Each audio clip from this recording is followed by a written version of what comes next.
दोस्तों पिछले 12 सालों में 10 ऐसे जानलेवा वायरस आए हैं जिन्होंने इंसानों को बीमार ही नहीं बल्कि हजारों लाखों के तादाद में मारा भी है। लेकिन सबसे बड़ी बात यह है कि जब तक हमारे मेडिकल साइंस को इस वायरस के बारे में पता चले तब तक ये वायरस लाखों इंसान के शरीर में अपना घर बना चुका होता है और एकदम अचानक नहीं बल्कि लोगों को तड़पा तड़पा कर भारी संख्या में लोगों का जान लेना स्टार्ट कर देता है। जैसा कि आज के माहौल में आप देख सकते हैं कोरोना वायरस जो कि पूरे विश्व में एक बहुत गंभीर समस्या बन चुकी है। लेकिन हम मानव इस वायरस को आखिर क्यों समझ नहीं पाते हैं। आज की टेक्नोलॉजी इतना एडवांस है कि हम पृथ्वी पर बैठे बैठे करोड़ों किलोमीटर दूर मंगल ग्रह पर अपना यान को लैंड करा सकते हैं। हजारों किलोमीटर दूर खेल या कोई भी आयोजन को अपने हाथों में हम मोबाइल के द्वारा लाइव देख सकते हैं, वो भी किसी बिना तार की सहायता से। हमारी उन्नत टेक्नोलॉजी आखिर इस वायरस के सामने क्यों फेल हो जाती है। आखिर ये वायरस है क्या, तो आइए जानते हैं इस वायरस के बारे में कुछ महत्वपूर्ण जानकारी। दोस्तों वायरस एक ऐसा जीव है जो सजीव भी है और निर्जीव भी है, अर्थात एक ऐसा जीव जो कि मौका मिलने पर जीवित हो जाता है अन्यथा मरा पड़ा रहता है और मरने के बाद अगर अपॉर्चुनिटी मिले तो वो फिर से जीवित हो जाता है। यह वह चीज है वायरस। दोस्तों आप इसे इस अंदाज से भी देख सकते हैं, वायरस एक ऐसी चीज है जो कि सजीव और निर्जीव चीज के बीच की कड़ी को मानी जाती है, जो कि जीवित चीज के संपर्क में आने से जीवित हो जाता है और जीवित कोशिका से दूर रहने पर वह निर्जीव हो जाता है। दोस्तों आपको तो यह बात पता होगा, जो भी चीज जीवित है वह सभी चीज बनी होती है जीवन की सबसे छोटी इकाई सेल से, यानी कि कोशिका से मिलकर बनी होती है। दोस्तों कोशिका के अंदर ही जीवन के योग्य सारी इंफॉर्मेशन स्टोर रहती है जिसे हम इंसान पढ़ सकते हैं, जो कोई भी सेल के बारे में जान सकता है। ये जो वायरस है ना, यह किसी प्रकार का सेल से बना नहीं होता है। यह एक एसेलुलर यानी कि एक कोशिकीय चीज है जो कि बहुत ही जटिल है ना कमाल का चीज। एक ऐसी चीज जो हम इंसानों को बहुत ज्यादा बीमार बना रहा है, लेकिन वास्तविक में देखा जाए तो यह जीवित ही नहीं है। यह जीवित तभी होता है जब यह मनुष्य के अंदर जाता है ना कमाल का चीज वायरस। दोस्तों हमारे मानव शरीर में दो प्रकार का इन्फेक्शन होता है।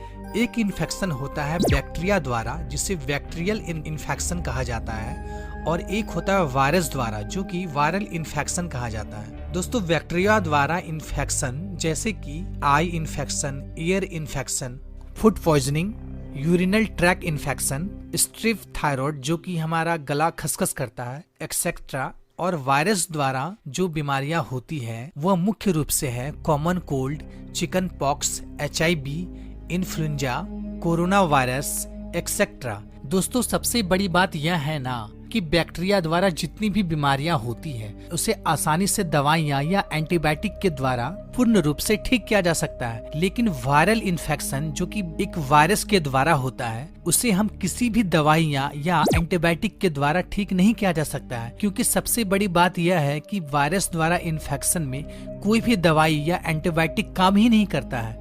लेकिन इसका मतलब यह नहीं है कि वायरस लगने पर वह ठीक नहीं होता है। वायरस को हमारा इम्यून सिस्टम ही हरा सकता है। मीन्स हमारे बॉडी का जो इम्यून सिस्टम है ना वो आसानी से वायरस को हरा सकता है। तो आइए इस वायरस को अब करीब से जानते हैं। दोस्तों यह वायरस इतना छोटा होता है, इसका अंदाजा आप इससे लगा सकते हैं कि अगर बैक्टीरिया और वायरस को एक जगह रख दिया जाए ना, अगर बैक्टीरिया की आंखें भी होना तो भी वह वायरस को नहीं देख पाएगा। मीन्स अब आपको समझ में आ रहा होगा कि ये वायरस कितना ज्यादा छोटा होता है और इसका साइज का अंदाजा भी आप लगा पा रहे होंगे।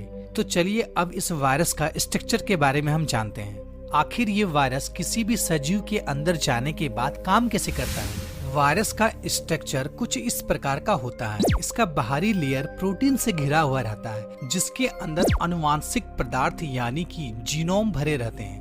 इस जीनोम में या तो RNA होता है या तो DNA होता है, और यही जीनोम किसी भी जीव के अंदर घुसने के बाद मल्टीप्लिकेशन के द्वारा 1 से करोड़ों वायरस का घर उस जीव में बन जाता है। तो चलिए आप जानते हैं कि यह वायरस हमारे शरीर में आने के बाद आखिर क्या करता है। दोस्तों मान लीजिए एक संक्रमित व्यक्ति छींकता है, उसके छींकने पर उसके छींक में हजारों वाटर ड्रॉपलेट मौजूद होता है। अगर उसके करीब में कोई भी इंसान हो तो उस इंसान में यह वायरस प्रवेश कर जाता है, और जैसे ही यह वायरस इंसान में प्रवेश करता है दोस्तों, सबसे पहले ये वायरस सेल के ऊपर पहुंचता है। दोस्तों वायरस के ऊपरी हिस्सा में इन्वेलप प्रोटीन होता है, जिसे सामान्य भाषा में की कहा जाता है। मीन्स ये ह्यूमन बॉडी में घुसने के लिए एक चाबी की भूमिका अदा करता है, और जिस सेल के ऊपर ये जाता है वहाँ भी जुड़ने के लिए उसके ऊपर भी उभरी हुई आकृति होती है।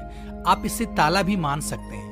यह सेल उस वायरस को अपने अंदर घुसने का परमिशन दे देता है। ऐसा सेल इसलिए करता है क्योंकि सेल को लगता है कि यह अपने बिरादरी का ही है। सबसे पहले ये अपने जीनोम को सेल के अंदर इंजेक्ट कर देता है, जो कि आरएनए या डीएनए हो सकता है, और इसके बाद नए जीनोम का सिंथेसिस स्टार्ट होता है। जब सिंथेसिस कंप्लीट हो जाता है तो नए वायरसों का एक साथ में असेंबल होता है, और ये जब असेंबल टोटल कंप्लीट हो जाता है तो फिर ये वायरस इस सेल को डिस्ट्रॉय कर देता है, जिसके कारण वह सेल खत्म हो जाता है, और फिर से ये नए वायरस नए सेल में जाकर प्रवेश करता है और सेम प्रक्रिया के द्वारा फिर से अपना काम स्टार्ट करता है। अगर हमारा इम्यून सिस्टम स्ट्रांग रहे ना तो ये उस वक्त वहाँ पहुँच जाता है, और वहाँ पहुँचते ही इन वायरसों को खा जाता है या तो डिस्ट्रॉय करना स्टार्ट करता है, जिससे कि हमारा बॉडी फिर से पूर्ण रूप से स्वस्थ हो जाता है। अगर किसी इंसान का इम्यून सिस्टम यानी कि प्रतिरोधक क्षमता अगर कमजोर होना तो वह इंसान इस वायरसों से लड़ने में असमर्थ होता है, जिसके कारण उसके बॉडी में ये वायरस पूर्ण रूप से फैल जाता है और धीरे धीरे इंसान की मौत हो जाती है। तो दोस्तों